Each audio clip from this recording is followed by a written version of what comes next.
예, 남승한 변호사의 이런 법 저런 판례, 어제 이어 오늘도 사형제 존폐 논란 얘기 해보겠습니다. 남 변호사님, 폐지론자들도 그렇고 존속해야 한다, 집행해야 한다는 사람들도 그렇고 다 뭐 주장의 근거나 논거는 있을 텐데 어떻게 되나요? 핵심적인 게?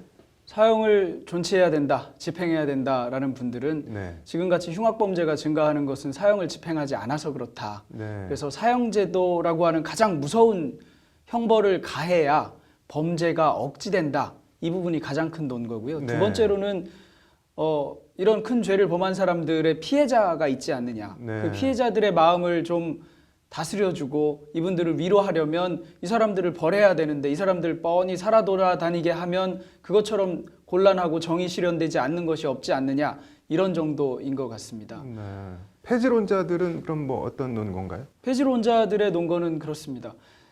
사형제도에 해당하는 정도의 무시무시한 범죄를 저지르는 사람은 내가 이런 범죄를 저지르면 사형당할 수 있다라는 것을 미리 염두에 두고 그것 때문에 그게 두려워서 그런 범죄를 저지르지 않겠다 이런 생각을 하지는 않는다는 것입니다. 격정범이거나 아주 사이코패스로 보이는 사람들이거나 이런 사람들인데 이 사람들이 나 사형 집행당할 수도 있는데 이 생각을 해서 그런 범죄를 안 저지르지는 않는 것이다 이런 것이고요. 네. 통계적으로는 사형제도를 폐지한 국가나 또는 미국의 여러 주들이 있는데 그런 주들에서 그렇다면 강력범죄가 증가해야 하는데 그런 주나 국가에서의 강력범죄 증가율이 네. 유의미하게 나타나지 않는다는 것입니다. 네. 사형제도를 유지하고 있는 나라에서의 강력범죄 증가율과 큰 차이가 없거나 오히려 더 낮거나 이렇다는 네. 것이 드러나 있다 이런 것들입니다. 그래서 범죄 억지력이 실제로 증명되지 않았다는 것입니다.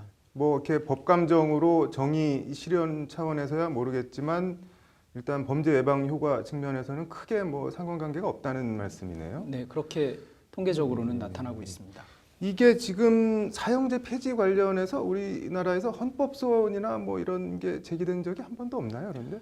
헌법재판이 2번 있었습니다. 네. 2번 다 사형제도가 합헌이다 이렇게 결정했는데요. 네. 가장 최근에 헌법재판은 소위 보성 어부 살인 네. 사건이라고 하는 그 보성의 어떤 어부가 아주 엽기적이고 잔인한 방법으로 여대생과 같이 왔던 동료 학생을 살해하는 네. 연쇄살인하는 사건이 있었고 그 사건이 헌법재판에서 사형제도가 합헌인가 여부가 다투어진 적이 있습니다. 네. 배경으로는 예. 도대체 그럼 이 헌법재판을 어떻게 청구하는 것이냐 이런 문제가 있을 수 있는데요. 네. 그때 당시에는 그 보성어부 사건의 재판을 담당했던 재판부가 네. 사형제도가 과연 합헌이냐라는 의문이 있다. 그래서 이것은 헌법재판을 한번 받아봐야 되겠다라고 해서 법원이 위헌법률 심판을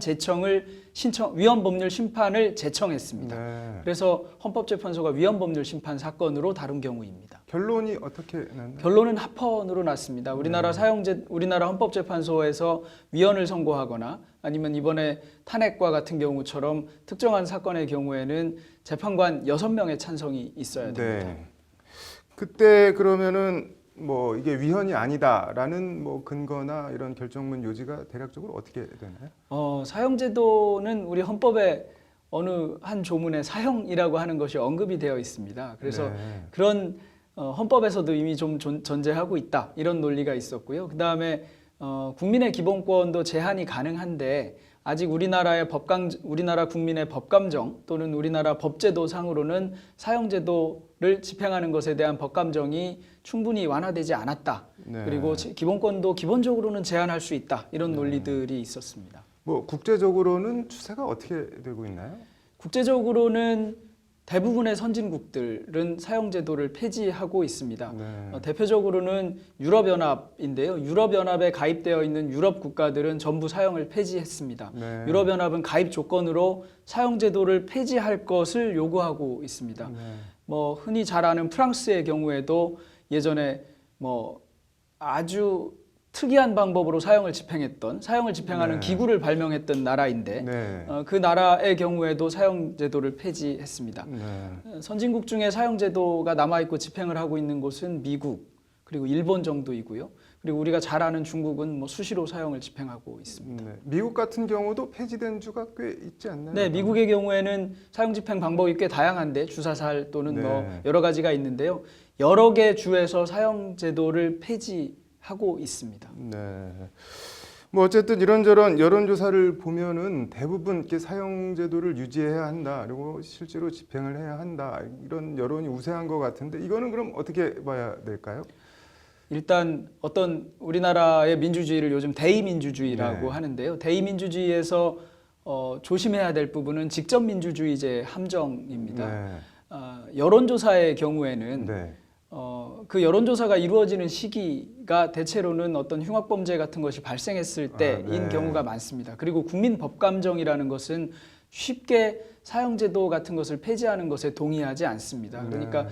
특정 시기에 여론조사가 이루어져서도 그렇고 또 실제로 사형제도를 폐지하기 위해서 여론조사를 한다면 잠시 가라앉았던 국민법감정이 다시 이렇게 무슨 먼지 가라앉았던 진흙이 올라오듯이 네. 다시 생기게 됩니다. 그러다 보니까 여론은 당연히 사형제도 폐지에 부정적일 수밖에 없을 겁니다. 네. 그런데 이런 경우에도 사형제도를 폐지하는 것, 이런 것이 이제 선진국의 입장들이었는데요. 대표적으로 프랑스 아까 말씀드렸는데 네. 프랑스의 경우에는 사형을 집행해야 된다는 여론이 훨씬 높았음에도 불구하고 네. 당시 대통령인 미테랑 대통령과 그 식자들이 밀어붙여서 사형제도를 폐지했습니다. 현재로서는 사형제도 폐지를 아주 잘한 것이라고 평가하는 사람들이 훨씬 많은 것으로 알고 있습니다. 네. 사형제라는 게 이게 뭐 존속과 폐지 중간 입장이라는 게 사실 있을 수가 없잖아요. 근데 이렇게 계속 논란이 소모적인 논쟁이 반복되는데 이거 뭐 어떻게 풀어나가야 될까요, 그러면?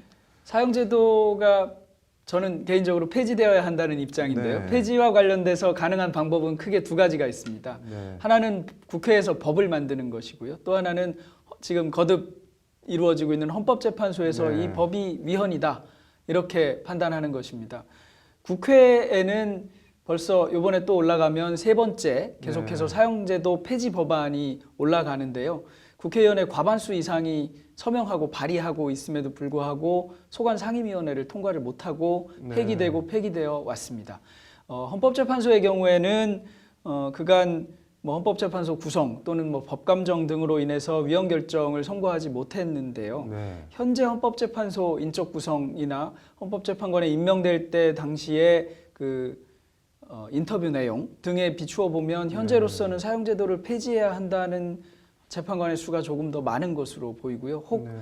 재판관이 좀 변경된다고 하더라도 폐지될 가능성이 있기는 합니다. 네. 그런데 그렇게 하려면 일단 헌법재판이 진행되어야 하는 것입니다. 지금 뭐 진행 예정이거나 그런 사안이 있나요?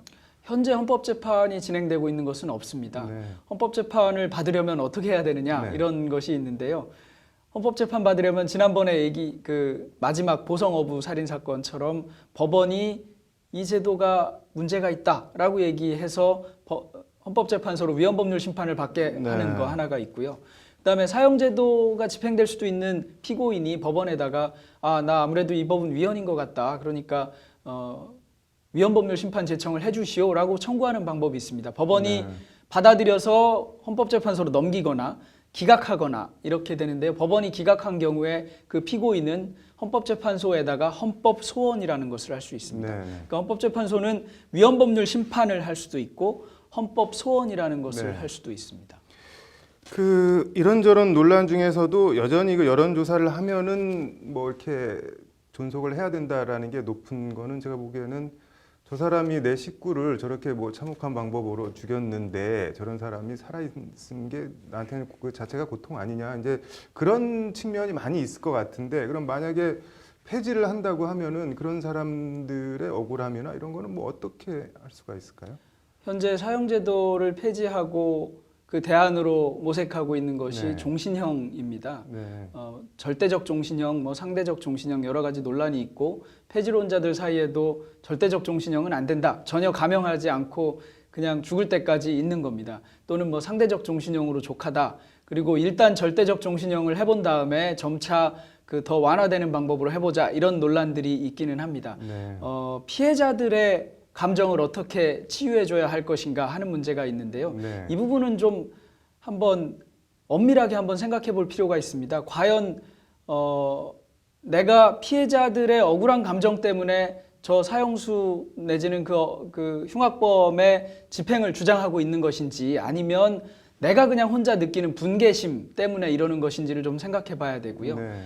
특히 이게 굉장히 법적이지는 않고 법철학적이거나 또는 뭐 상당히 종교적인 부분일 수도 있는데 피해자들의 경우에 막상 흉악범죄를 저지른 사람이 사형이 집행돼서 없어져 버린다고 해서 그것이 치유될 것인가 하는 문제도 있습니다. 그래서 네. 외국의 선진국이나 사형폐지 국가들 사이에서는 사형을 집행하는 것보다도 만약에 그 피해자들의 마음을 실제로 헤아린다면 이들이 심리적으로 치유될 수 있도록 하는 길을 더 모색해야 된다. 네. 이런 논의들이 있습니다. 네. 뭐 사형제 존폐 이거 뭐 분명 쉽지 않은 문제고 껄끄럽고 부담스러운 문제이긴 할 텐데 일단 공론화하는 게 제일 먼저 필요해 보이네요. 네. 잘 들었습니다.